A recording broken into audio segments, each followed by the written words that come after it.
পেনটা কাজ করতেছে না।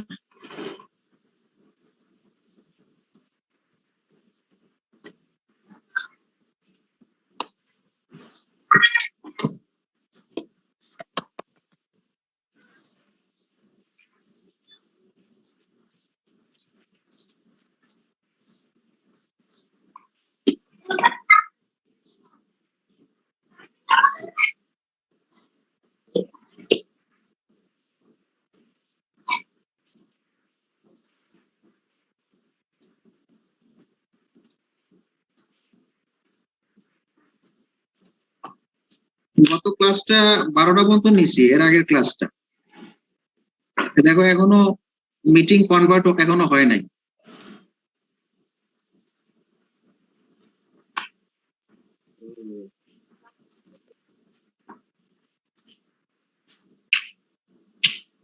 আমরা এগুলো আলোচনা করছিলাম। ডেনসিটি অফ স্টেটের ইকুয়েশন গুলো দেখাইছিলাম, তাই না? ইকুয়েশনের ডেরিভেশনটা দেখাইছিলাম ডেনসিটি অফ স্টেটের। আর একটা হচ্ছে যে ম্যাথমেটিক্যাল একটা প্রবলেম দেখাইছিল। আর ডেনসিটি অফ স্টেটটা কোন কাজে লাগে এটা দেখাইছিলাম। এই কথা বলছিলাম যে যদি আমরা ডেনসিটি অফ স্টেট জানি, সাথে যদি প্রবাবিলিটি ফাংশনটা যদি জানি, তাহলে প্রবাবিলিটি ফাংশন এবং ডেনসিটি এই দুইটা গুণ করে আমরা ইলেকট্রনের ডিস্ট্রিবিউশন বা ইলেকট্রনের সংখ্যা এটা আমরা বের করতে পারি। কোন এনার্জি স্টেটে কিরকম ইলেকট্রন আছে, ইলেকট্রনের ঘনত্ব কিরকম, এটা বের করতে পারি। এটাও বলছিলাম যে কোন একটা এলাকার যদি আমি ডেনসিটি জানি এবং প্রবাবিলিটি যদি জানি, সেখান থেকে ওই এলাকার আমরা মানুষের সংখ্যা বের করতে পারি। ঠিক একইভাবে ইলেকট্রনের ক্ষেত্রেও তাই। তাহলে ইলেকট্রনের প্রবাবিলিটি ফাংশন, জি বলো।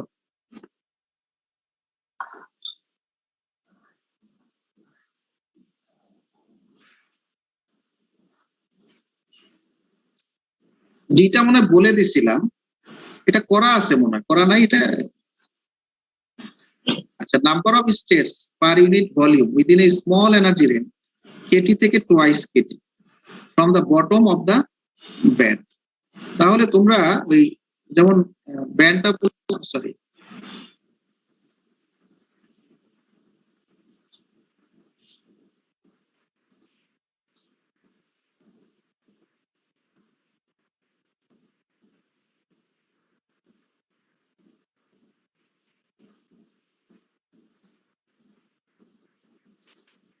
এটা হচ্ছে ডেনসিটি অফ স্টেট।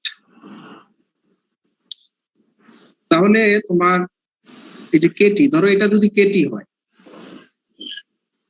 তাহলে কেটি এনার্জিতে তোমার ডেনসিটি অফ স্টেটটা কত হবে এটা বের করে নাও।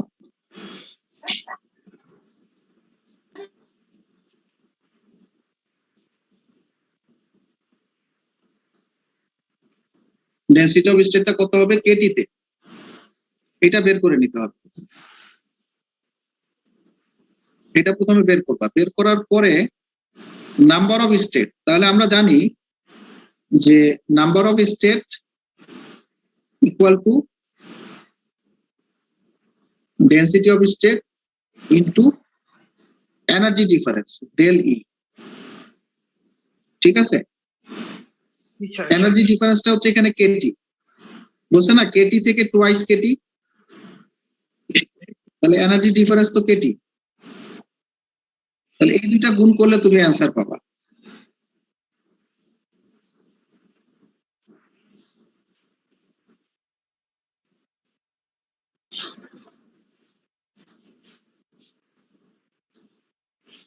ঠিক আছে না? এই জায়গাটা তো কনস্ট্যান্ট, এই যে এই জায়গাটা কনস্ট্যান্ট না, এটা তো সব জায়গায় বের করাই আছে, যেমন এই জায়গাটা বের করা আছে না, শুধু তুমি যে এই এনার্জির জায়গায় বসাবা কেটি, কেটি টু দি পাওয়ার কত, হাফ। তাহলে তুমি এনার্জি ডেনসিটি অফ স্টেট পেয়ে গেল। এটার সাথে তুমি ডেল ই গুণ করতে হবে। ডেল ইটা এখানে কি বলছে, কেটি থেকে টোয়াইস কেটি, কেটি থেকে টোয়াইস কেটি। তাহলে তুমি এটার সাথে যেটা বের হবে এটার সাথে কেটি গুণ করে দিলেই তুমি নাম্বার অফ স্টেট পেয়ে যাবে।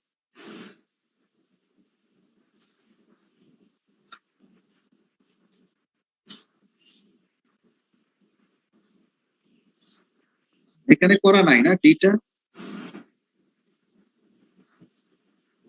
at kt above the bottom of the band, এই যে বের করা আছে তো, যে জিটা বের করা আছে। হ্যাঁ, within kt the volume density of state is, এটা দেওয়া আছে, এটাই মনে হয় ডি, বুঝছো? এই যে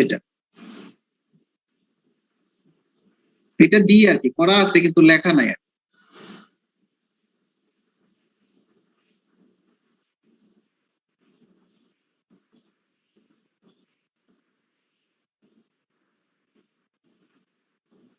এটা ডি, বুঝছো?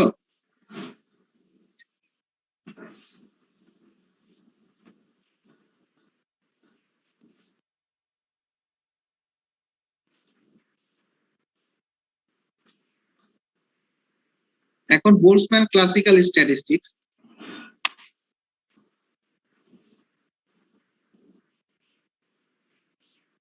বোল্টজম্যান ক্লাসিক্যাল স্ট্যাটিস্টিক্স আর বোল্টজম্যান প্রবাবিলিটি ফাংশন। কোন একটা নির্দিষ্ট এনার্জিতে ইলেকট্রন অবস্থান করার যে প্রবাবিলিটি ফাংশন, এটাই আসলে বোল্টজম্যান ক্লাসিক্যাল স্ট্যাটিস্টিক্স ফাংশন বলতে পারো। মানে বোল্টজম্যান যে ফাংশনটাকে প্রপোজ করেছে সেটাকে আমরা বলি বোল্টজম্যান ক্লাসিক্যাল স্ট্যাটিস্টিক্স অথবা বোল্টজম্যান প্রবাবিলিটি ফাংশন। কোন একটা নির্দিষ্ট এনার্জিতে আমাদের যে ব্যান্ড থাকে, আমরা তো কি করি, ওয়াই এক্সিসে এনার্জি প্লট করি, তাই না? আর এক্স এক্সিসে, এখন যদি আমি ইলেকট্রনের প্রবাবিলিটি ফাংশন যদি ডিফাইন করতে পারি, অর্থাৎ এনার্জি ভার্সেস ইলেকট্রন প্রবাবিলিটি, এটাই হচ্ছে বোল্টজম্যান ক্লাসিক্যাল স্ট্যাটিস্টিক্স। ঠিক আছে? Considering a collection of particles in random motion and collision with each other, we need to determine the concentration of particles in energy range E to E plus del. Consider the process shown in figure 4.27 event 1. এখানে বলতেছে যে আমাদের particle গুলোর মধ্যে তো একটা collision হয়, তাই না? পার্টিকেল কলিশন দিয়ে এই প্রবাবিলিটিটা বের করে। মনে করো একটা পার্টিকেল 1, এটা পার্টিকেল 2, দুইটা পার্টিকেল, এটা ওয়েভ ফাংশন ψ1, এটা ওয়েভ ফাংশন ψ2। এখন এই দুইটা পার্টিকেলের মধ্যে একটা ইন্টারঅ্যাকশন হবে,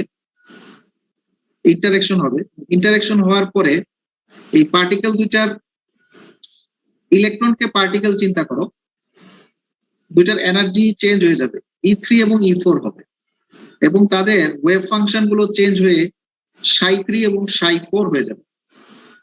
মনে করো এটা একটা ইভেন্ট, এটাকে কি বলতেছি আমরা, একটা ইভেন্ট বা একটা ঘটনা। এটা একটা ফরওয়ার্ড ইভেন্ট মনে করতে পারো, ফরওয়ার্ড ইভেন্ট, মানে এটা একটা ঘটনা, সোজা কথা এটা একটা ঘটনা। তাহলে এখানে যদি PE1, এটা হচ্ছে কোন একটা ইলেকট্রনের এনার্জি স্টেট 1 এ থাকার সম্ভাবনা, PE2 এটা হচ্ছে কোন একটা ইলেকট্রনের E2 এনার্জিতে থাকার প্রবাবিলিটি। বুঝতে পারছো? এখন এই দুইটা ম্যাটেরিয়াল, এই দুইটা পার্টিকেল 1 এবং 2, এই দুইটার মধ্যে যে কলিশন হবে, এটার সম্ভাবনা তাহলে কি হবে? এই দুইটার সম্ভাবনা তখন এই দুইটা প্রবাবিলিটি গুণ হবে। বুঝতে পারছো? জি স্যার। কলিশন হওয়ার সম্ভাবনা E2 হবে না, দুইটা কি স্যার E1 হবে? E2 সরি, এটা E2। তাহলে দুইটার মধ্যে ইন্টারঅ্যাকশন হওয়ার সম্ভাবনা PE1 ইনটু PE2। আচ্ছা, এখানে আমাদের বোল্টজম্যান স্ট্যাটিস্টিক্সে একটা জিনিস পলি এক্সক্লুশন প্রিন্সিপাল, যেটা এটাকে কনসিডার করা হয় নাই। অর্থাৎ কোন একটা নির্দিষ্ট এনার্জি স্টেটে আমরা যদি এনার্জি স্টেট চিন্তা করি, একাধিক ইলেকট্রন থাকতে পারে, একাধিক ইলেকট্রন থাকতে পারে। একটা নির্দিষ্ট কোয়ান্টাম নাম্বারে একাধিক ইলেকট্রন থাকতে পারে, মানে এখানে এটাকে কনসিডার করে নাই যে একটাতে একটার বেশি থাকতে পারবে না, এরকম কনসিডার করে নাই বোলসম্যান স্ট্যাটিস্টিক্সে। পলি এক্সক্লুশন প্রিন্সিপালটাকে ইগনোর করছে এখানে। আচ্ছা, এখন যদি একটা ব্যাকওয়ার্ড ইভেন্ট চিন্তা করি, মানে ব্যাকসাইড ইভেন্ট, E3 এবং E4 এই দুইটা এনার্জি স্টেটে দুইটা ইলেকট্রন আছে এবং এদের মধ্যে একটা রিঅ্যাকশন হবে, মানে এদের মধ্যে একটা ইন্টারেকশন হবে এবং ইন্টারেকশন হওয়ার পরে E1 এবং E2 হয়ে যাবে। তাহলে E3 এবং E4 যে দুইটা ইলেকট্রন আছে বা পার্টিকেল আছে এদের মধ্যে ইন্টারেকশনের সম্ভাবনা তখন কি হবে?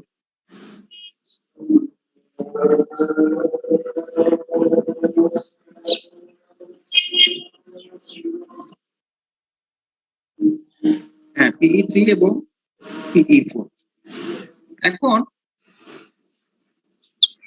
একটু ওয়েট করি, আদানটা শেষ হয়ে।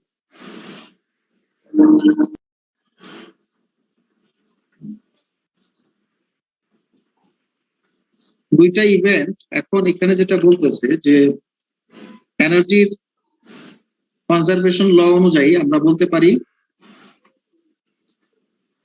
এখানে দেখো খেয়াল করো, এনার্জির কনজারভেশন যে ল সেই থিওরি অনুযায়ী আমরা বলতে পারি E1 plus E2 is equal to E3 plus E4। এখানে আমরা দুইটা ঘটনা বলছিলাম। একটা ঘটনা হচ্ছে যে পার্টিকেল 1 এবং 2 দুইটার মধ্যে কলিশন হবে, কলিশন হয়ে এটা এনার্জি 1 ছিল, এটা এনার্জি 2 ছিল, এখন এনার্জি 3 এবং 4 হয়ে যাবে। এটা হচ্ছে একটা ইভেন্ট। আরেকটা ইভেন্ট হচ্ছে এনার্জি মানে রিভার্স প্রসেস হওয়ার সম্ভাবনা, 3 এবং 4 এর মধ্যে কলিশন হবে, কলিশন হয়ে এটা আবার 1 2 হয়ে যাবে, এটার সম্ভাবনা। তাহলে এই দুইটা প্রবাবিলিটি থার্মাল ইকুইলিব্রিয়ামের কারণে, since we have thermal equilibrium, that is the system is in equilibrium, the forward process must be as like as the reverse process। এই কারণে এই দুটার প্রবাবিলিটিকে সমান ধরতে হবে, আর এনার্জি কনজারভেশন ল অনুযায়ী এই দুটাকে সমান ধরতে হবে। এখন এই যে দুইটা ইকুয়েশন 1 এবং 2, এই যে দুইটা ইকুয়েশন, এই দুইটা ইকুয়েশন থেকে তোমার ডিরাইভ করে এই ইকুয়েশনটা আসে, সরি এটা আসে, এই যে PE is equal to, PE বলতে কি বোঝাচ্ছে? probability, probability, probability of an electron occupying or having energy E, e to the power minus beta E। মানে এটা দেখো একটা E এর ফাংশন না, এক্সপোনেনশিয়াল। হ্যাঁ, এটা একটা এক্সপোনেনশিয়াল E এর ফাংশন। রেকর্ডিং কি অন করা হয়েছিল? স্যার হ্যাঁ হ্যাঁ করা হয় না। করা হয় না, করে দিলাম। হ্যাঁ, তাহলে আমরা এর আগে যেটা বলছিলাম যে এই যে এটা একটা ইকুয়েশন, এটা একটা ইকুয়েশন, এই ইকুয়েশনটা আসতেছে, এটা কেন ধরতেছি? এটা হচ্ছে যে থার্মাল ইকুইলিব্রিয়ামের কারণে, আর এটা ধরতেছি শক্তির নিত্যতার কারণে। এই দুইটা ইকুয়েশন থেকে এইটা ডিরাইভ করে আনা যায়, ডেরিভেশনটা দেখানো নাই।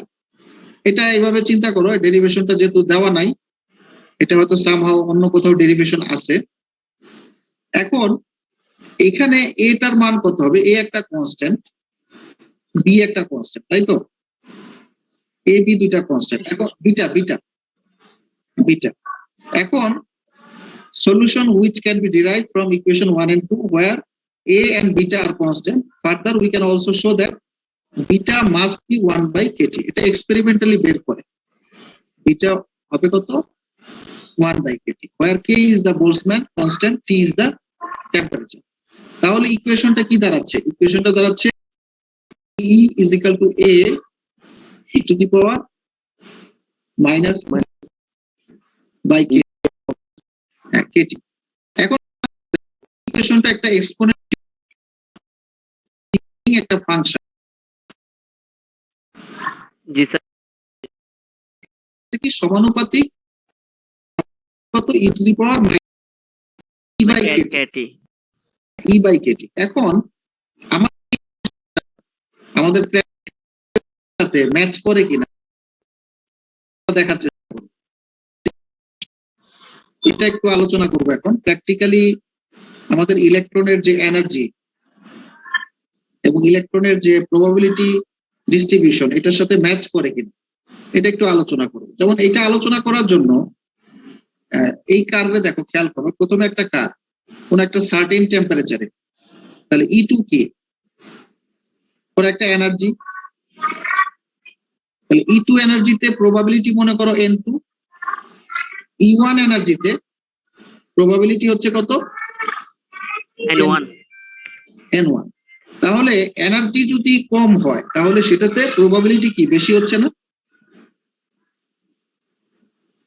আমরা নরমালি যে এনার্জি স্টেট গুলো থাকে, ইলেকট্রনের এনার্জি স্টেট গুলো থাকে, লোয়ার এনার্জি স্টেটে কিন্তু ইলেকট্রন বেশি থাকে, তাই না? জি স্যার, লোয়ার এনার্জি ইলেকট্রন বেশি থাকে। লোয়ার এনার্জি স্টেটে ইলেকট্রন বেশি থাকে না? জি স্যার। আপার এনার্জি স্টেটে কিন্তু ইলেকট্রন নরমালি কম থাকে বা প্রবাবিলিটি হিসেবে যদি চিন্তা করি এখানেও কিন্তু সেটা মিলতেছে, অর্থাৎ লোয়ার এনার্জি স্টেটে দেখা যাচ্ছে প্রবাবিলিটি বেশি, N1 গ্রেটার দেন N2 না, দেখা যাচ্ছে তো? জি স্যার, N1 greater than 2 হ্যাঁ, তাহলে লোয়ার এনার্জি স্টেটে কিন্তু তোমার প্রবাবিলিটি বেশি দেওয়া দেখা যাচ্ছে এবং হায়ার এনার্জি স্টেটে প্রবাবিলিটি কম। কম দেখা যাচ্ছে। এখন এখানে একটা জিনিস দেখো, খুব ইন্টারেস্টিং ব্যাপার, সেটা হচ্ছে যে যদি আমি টেম্পারেচার যদি চেঞ্জ করে দেই, এখানে দুইটা জিনিস আমাকে আলোচনা করতে হবে। একটা জিনিস হচ্ছে যে দেখো, খেয়াল করে দেখো, ইকুয়েশনটা খেয়াল করো, ইকুয়েশনটাকে আমি একটু বুঝাই। সেটা হচ্ছে যে প্রবাবিলিটিটাকে পিই লেখে অনেক সময় এন লিখতেছে, A E to the power minus E by KT. এখন এটা আগেও বলছিলাম কিনা আমি জানি না, তবে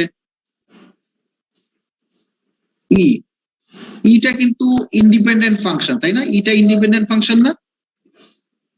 আমরা যদি এটাকে ওয়াই আর এটাকে যদি এক্স বলি, আমরা কিন্তু নরমালি এক্সটাকে কি রাখি? ইন্ডিপেন্ডেন্ট। এক্সটাকে কিন্তু ইন্ডিপেন্ডেন্ট রাখি। ইন্ডিপেন্ডেন্ট যদি ফাংশন হয় তাহলে সেটাকে আমরা এক্স এক্সিসে রাখি। কিন্তু এখানে খেয়াল করে দেখো, এই এনার্জি ই যেটা, সেটা এক্স এক্সিসে প্লট না করে ওয়াই এক্সিসে প্লট করছে এবং প্রবাবিলিটিটাকে কি করছে, এক্স এক্সিসে প্লট করছে না? জি স্যার। হ্যাঁ, তাহলে এই ক্ষেত্রে এই প্লট গুলো আসলে উল্টা করা হয়। উল্টা কেন করা হয়? কারণ হচ্ছে, এটা আমি মনে আগেও বলছিলাম, আমার মনে নাই, মানে এনার্জিটাকে সবসময় আমরা আসলে ওয়াই এক্সিসে দেখতে চাই বা ওয়াই এক্সিসে দেখে আমরা স্বাচ্ছন্দ্য বোধ করি, এই কারণে এটাকে উল্টা প্লট করা হয়েছে। বুঝতে পারছো কথাটা? জি স্যার। এখানে কিন্তু এনার্জি এটাই কিন্তু ইন্ডিপেন্ডেন্ট ভেরিয়েবল।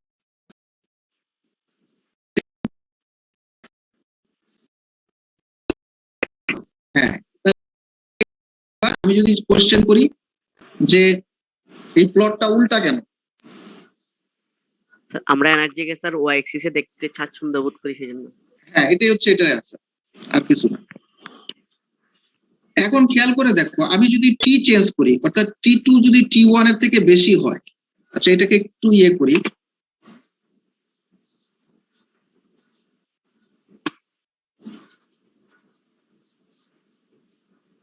দেখা যাচ্ছে তো নাকি?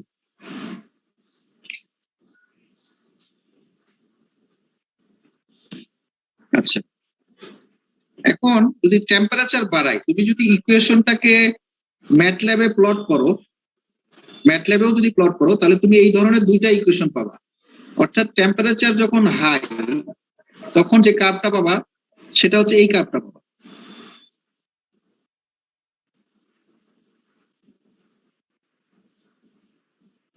নিচের দিকে কার্ভটা মিলে থাকবে কিন্তু উপরের দিকে কার্ভটা ডানে শিফট করবে।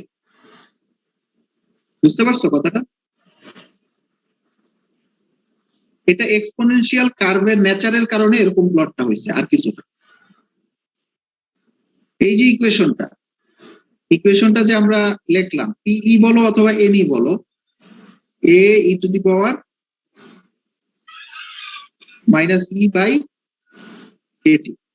এখানে যা শুধু যদি তুমি টেম্পারেচারটা যদি চেঞ্জ করো, বাকি সবকিছু যদি ঠিক রাখো, তাহলে এই ধরনের দুইটা কার্ভ পাবা। শুধু শিফটিংটা হবে, আর কিছু না। হ্যাঁ, শিফটিংটা খেয়াল করো, নিচের দিকে কিন্তু শিফটিং হয় নাই। তাহলে E1 এবং E2 দুইটা এনার্জিতে ইলেকট্রনের প্রবাবিলিটির কি অবস্থা হচ্ছে এটা একটু দেখা দরকার। যেমন E2 তে যে প্রবাবিলিটি সেটা ছিল কত N2, এখন শিফট হয়ে আরেকটা N2 হয়েছে, তাই না? যেমন এটাও একটা N2, এটাও একটা N2, মানে টেম্পারেচার চেঞ্জ হওয়ার কারণে N2 টা চেঞ্জ হয়ে গেছে, তাই না? প্রবাবিলিটি চেঞ্জ হয়ে গেছে না? প্রবাবিলিটি চেঞ্জ হয়ে গেছে, খেয়াল করো প্রবাবিলিটি বাড়ছে না? স্যার N2 প্রাইম দিলে স্যার ভালো হবে না? N2 প্রাইম দিলে আসলেই ভালো হতো, প্রাইম দিলে ভালো স্যার। N2 প্রাইম দিলে ভালো হয়। তাহলে দেখো আমি যদি এটাকে N2 প্রাইম দিই, এটাকে যদি ডাবল প্রাইম দিই তাহলে বুঝতে পারবা T1 আর T2, তাহলে দেখো এখানে কিন্তু একটা ইনক্রিজ হয়েছে। আর E1 এনার্জিতে যে প্রবাবিলিটি ছিল E1 এনার্জিতে, এটা N ড্যাশ মানে টেম্পারেচার T1 আর N1 ডাবল ড্যাশ মানে টেম্পারেচার T2। এটাকে অন্য একটা কালার দেই,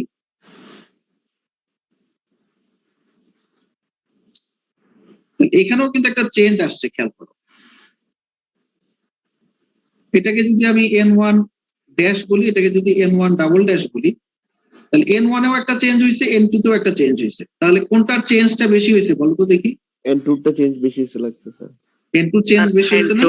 N2 টা এমনি হ্যাঁ, স্যার তাহলে- কোনো ম্যাগনিটিউড তো নেই, তবুও চিত্র দেখে লাগতেছে N2 টা বেশি হয়েছে স্যার। হ্যাঁ, না এটা তুমি এই যে দেখো এইদিকে কার্ভ শিফট বেশি হয়েছে, এদিকে কার্ভ শিফট কম হয়েছে। তুমি যত নিচে যাবা তত দেখবা কার্ভটা মানে এক হয়ে গেছে না, মিলে গেছে না? জি স্যার। নিচের দিকে কার্ভটা শিফট কম হয়েছে, দেখো খেয়াল করে দেখো। স্যার E1 যদি আরো লো হয় তার মানে N2 N1 থেকে N1 প্রাইম তো আরো কম হবে না স্যার? হ্যাঁ, আরো কমে যাবে, চেঞ্জটা আরো হবে কমে না, যাবে। চেঞ্জটা স্যার একদম কম হবে। তার মানে আমরা কি এটা বলতে পারি কিনা দেখো, যে যদি টেম্পারেচার তুমি বাড়াও, if we increase the temperature, দেখো এটা আমি লিখি একটা কথা, if we increase the temperature,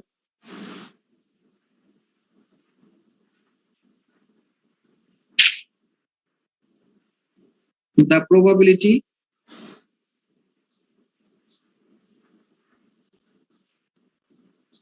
of electron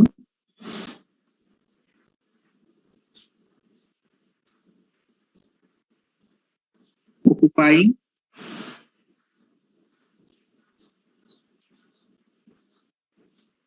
higher energy state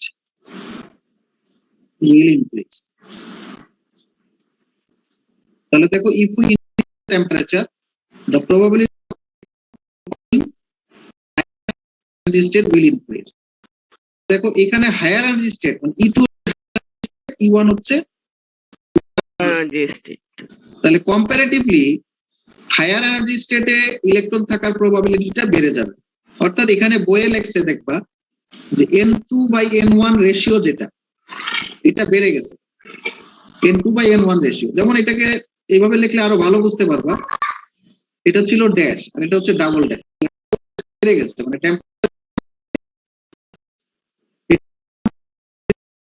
temperature বাড়ানো N2/N1 রেশিও।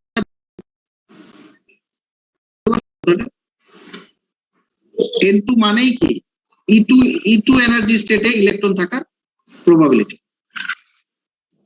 ঠিক আছে কথাটা?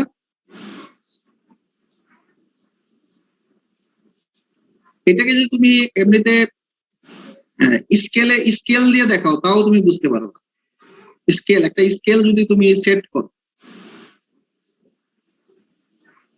দরকার আছে দরকার নাই, তুমি ইচ্ছা করলে পরীক্ষায় ইচ্ছা করলে এটাকে তুমি এক্সপ্লেইন করতে পারো এবার।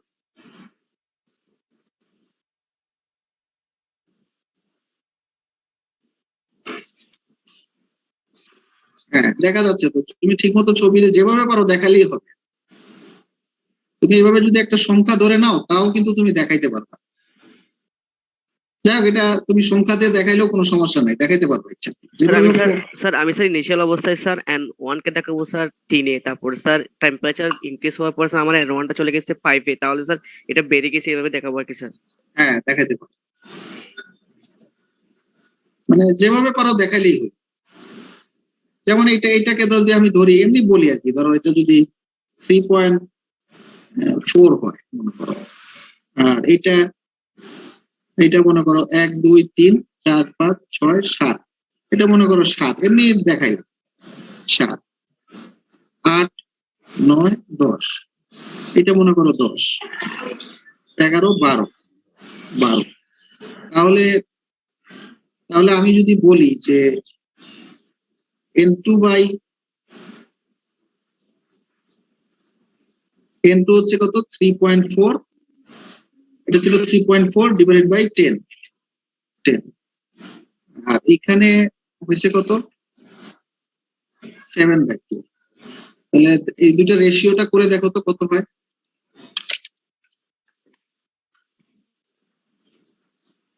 3/4/10, এটা তোর 0.34 হবে, আর এটা 7 কে 12 দিয়ে ভাগ করলে এটা স্যার 0.583। 0.58, তাহলে এটা বাড়লো না? জি স্যার বেড়ে গেল। 0.5। তো এটা আমি জাস্ট একটা গ্রস একটা এক্সাম্পল দিয়েও এক্সপ্লেইন করা সম্ভব। আচ্ছা, এখন টাইম তো শেষ হয়ে গেল, আজকে তো গল্প করে টাইম পার করে দিলাম, এটা শেষ করে দিতে পারতাম, এটা নেক্সট দিন শেষ করে দেবো ইনশাআল্লাহ। এখানে এটা হচ্ছে যে কি বলে এটাকে বোলসম্যান স্ট্যাটিস্টিক্স, এখানে পলি এক্সক্লুশন প্রিন্সিপালটাকে কনসিডার করা হয়। আর এখানে একটা জিনিস আলোচনার বিষয় আছে, সেটা হচ্ছে বোলসম্যান স্ট্যাটিস্টিক্স এ আমরা পলি এক্সক্লুশন প্রিন্সিপালটা কনসিডার করি নাই, তাহলে এখানে মানে কি বলে এই ফর্মুলা করতে পারি, ফর্মুলাটা কিভাবে এই কোশ্চেনটা যে এটা কোথায় অ্যাপ্লিকেবল, আমরা তো পলি এক্সক্লুশন প্রিন্সিপালটা তো এখানে কনসিডার করি নাই, তাই না? তাহলে এটা অ্যাপ্লিকেশনটা কিভাবে হবে? এটা অ্যাপ্লিকেশনটা হবে নরমালি আমরা যেটা করি যে ফার্মি এনার্জি আছে না, জি স্যার। কোন একটা ম্যাটেরিয়ালে এটা যদি আমি বটম চিন্তা করি, আর এটা ধরো ফার্মি এনার্জি, মেটালের ক্ষেত্রে মনে করো, মেটালের ক্ষেত্রে কি হয়, ফার্মি এনার্জির উপরে এটা ধরো ভ্যাকুয়াম, ফার্মি এনার্জির উপরে ভ্যাকুয়াম লেভেল। তাহলে এইখানে ইলেকট্রনের মনে করো এট 0 টেম্পারেচার ইলেকট্রনের ম্যাক্সিমাম এনার্জি মনে করো ইএফ, তাই না? আচ্ছা, এখন এইখানে তো অসংখ্য এনার্জি স্টেট আছে। এখন টেম্পারেচারের কথা চিন্তা করো, তাহলে কিছু কিছু ইলেকট্রন কিন্তু এখানে চলে আসবে নরমাল টেম্পারেচার, ইলেকট্রন কিছু কিছু এদিকে চলে আসবে না? স্যার ফ্রি ইলেকট্রন গুলো, হ্যাঁ, কিছু কিছু ইলেকট্রন চলে আসবে, ফার্মি এনার্জি কিন্তু ক্রস করবে, ফার্মি এনার্জি হচ্ছে এট 0 টেম্পারেচার, এবং এখানে যখন চলে আসবে তখন এখানে এমটি হয়ে যাবে, এই জায়গাগুলো কোন একটা জায়গা থেকে ব্ল্যাঙ্ক হবে, এমটি হয়ে যাবে যে ইলেকট্রন গুলো আসবে। এখন খেয়াল করে দেখো এইখানে কিন্তু সামান্য কিছু ইলেকট্রন আসবে, বেশিরভাগ ইলেকট্রন কিন্তু নিচেই থাকবে, তাই না? জি স্যার। লোয়ার এনার্জি স্টেটে কিন্তু ইলেকট্রন থাকার প্রবাবিলিটি বেশি এবং হায়ার এনার্জি স্টেটে ইলেকট্রন থাকার প্রবাবিলিটি কম। এখন এই যে জায়গাটা, মানে এই জায়গাটাতে এই অংশটাতে যদি আমি প্রবাবিলিটি ডিস্ট্রিবিউশন ফাংশনটা মানে করি আর কি, অ্যাপ্লাই করি, তাহলে এটা মানে অনেকটা ফিজিবল হবে। কেন? কারণ হচ্ছে এখানে নাম্বার অফ ইলেকট্রনের থেকে নাম্বার অফ এনার্জি স্টেটের সংখ্যা অনেক বেশি। নাম্বার অফ, সো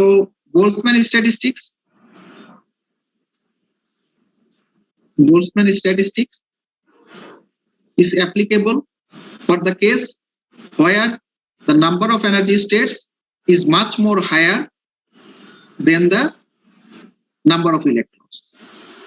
এটা কোথায় অ্যাপ্লিকেবল?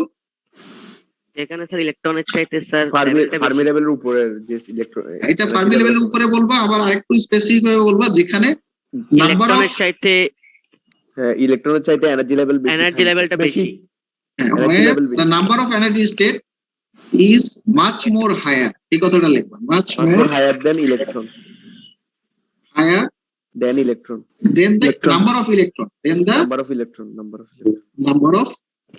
electrons. আচ্ছা, এখনো একটা কথা আমার বলা বাকি আছে, সেটা হচ্ছে যে যদি নাম্বার অফ এনার্জি স্টেট মনে করো অনেক বেশি থাকে, কথার কথা নাম্বার অফ এনার্জি স্টেট আছে 10 to the power 22, আর নাম্বার অফ ইলেকট্রন আছে মনে করো 10 to the power 5, তার মানে অনেক কম না? জি স্যার। হ্যাঁ, তার মানে কোটি কোটি কোটি কোটি গুণ কম। এটা কিন্তু অনেক গুণ কম, এই সংখ্যা দুইটার ডিফারেন্স কিন্তু অনেক বেশি। তাহলে এতগুলো এনার্জি স্টেটের জন্য যদি এত কম সংখ্যক ইলেকট্রন দেওয়া হয়, তাহলে ইলেকট্রন গুলো স্বাভাবিকভাবেই একটা এনার্জি স্টেটে একটা ইলেকট্রনই থাকবে, দুইটা থাকার সম্ভাবনা খুবই কম। একটা এনার্জি স্টেটে একটা ইলেকট্রনই আসলে থাকবে, এই কারণে এটা ফিজিবল হয় আর কি। বুঝতে পারছো কথাটা? নরমালি তো স্যার এরকমই থাকে না সিচুয়েশন স্যার, এনার্জি লেভেল তো হ্যাঁ। অনেকগুলো আর ইলেকট্রন কম হয়। হ্যাঁ, একটা এনার্জি স্টেটে একটাই আসলে ইলেকট্রন অকুপাই করবে, নরমালি এরকমই হবে। যেমন তোমাদেরকে যদি কোথাও বেড়াইতে গেছো, এখন তোমাদেরকে যদি 50 জন ছাত্র থাকে বা 10 জন ছাত্র গেছো বেড়াইতে এক জায়গায়, এখন যদি তোমাদেরকে দেখা গেল যে রাতের বেলা ঘুমাইতে দেওয়া হইলো, ধরো 500 খাট আছে, সবাই চিন্তা করবে আমি একটা একটা করে খাট দখল করে নিই। কিন্তু যখন সংখ্যা কম হবে খাটের সংখ্যা, তখন কিন্তু শেয়ারিং করতে হবে, তাই না? ইলেকট্রনের ক্ষেত্রেও তাই, এনার্জি স্টেটের সংখ্যা অনেক বেশি, স্যার এনার্জি লেভেল এত বেশি যে সবাই কি স্বাধীনভাবে একটা এনার্জি স্বাধীনভাবে একটা করে এনার্জি স্টেট নিতে থাকে। একজন এই কারণে বোল্টজম্যান স্ট্যাটিস্টিক্সটা তোমার তোমার কি বলে এটা ফার্মি লেভেলের উপরে গিয়ে এটা অ্যাপ্লাই করা যায়, এবং এখানে মানে এরর কম আসে আর কি, ওই ক্ষেত্রে অ্যাপ্লিকেবল। আর sir normally sir Fermi level থেকে তো জিরো টেম্পারেচার মানে এর উপরে স্যার বেশি ইলেকট্রন যাওয়া পসিবল না স্যার। হ্যাঁ, ঠিক আছে। আচ্ছা ঠিক আছে, আজকে এ পর্যন্তই থাক তাহলে। নেক্সট ক্লাসে আমরা স্ট্যান্ডার্ডটা শেষ করে দিব, এরপরে সময় থাকলে আমরা ইনশাআল্লাহ পরে স্ট্যান্ডার্ডে ঢুকে যাব। এর মানটা স্যার সবসময় এটার মানটাকে একটা ফিক্স ভ্যালু থাকবে নাকি স্যার ওটা ভেরি করবে? এর মানটা কনস্ট্যান্ট, এই একটা কনস্ট্যান্ট। স্যার একটা কোশ্চেন ছিল স্যার, আলোক বর্ণালী আছে না স্যার, এটার সাথে কি এটার কোনো সম্পর্ক আছে এই লেভেলগুলোর সাথে? এটা তো আলোকের সাথে কি সম্পর্ক? যেমন বর্ণালী স্যার, বর্ণালী আছে না স্যার ও বলতেছে স্যার যখন বুঝছি ইলেকট্রন আমি। অনেক নির্দিষ্ট একটা এনার্জি লেভেলে যায় তো কিছু বিকিরণ শোষণ করে অথবা শোষণ বিকিরণ করে, আবার যখন নিচে এটার কথা বলতেছে। দিও না দাঁত বড় ইয়ে হয়ে যাবে দাঁতের মধ্যে। এখন আমরা যেটা আলোচনা করতেছি প্রবাবিলিটি ডিস্ট্রিবিউশন, এটার সাথে ওটার সম্পর্ক কি? আচ্ছা পোলারিটি ডিস্ট্রিবিউশন সাথে সম্পর্ক রয়েছে তেমন না স্যার, ওই শক্তির লেভেল যেগুলো আছে 10 to the power, ওটার সাথে বর্ণালীর কোনো সম্পর্ক নাই আপাতত। আচ্ছা নাই, বুঝছি স্যার। ঠিক আছে, আসসালামু আলাইকুম স্যার। ওয়ালাইকুম আসসালাম। স্যার আসসালামু আলাইকুম স্যার।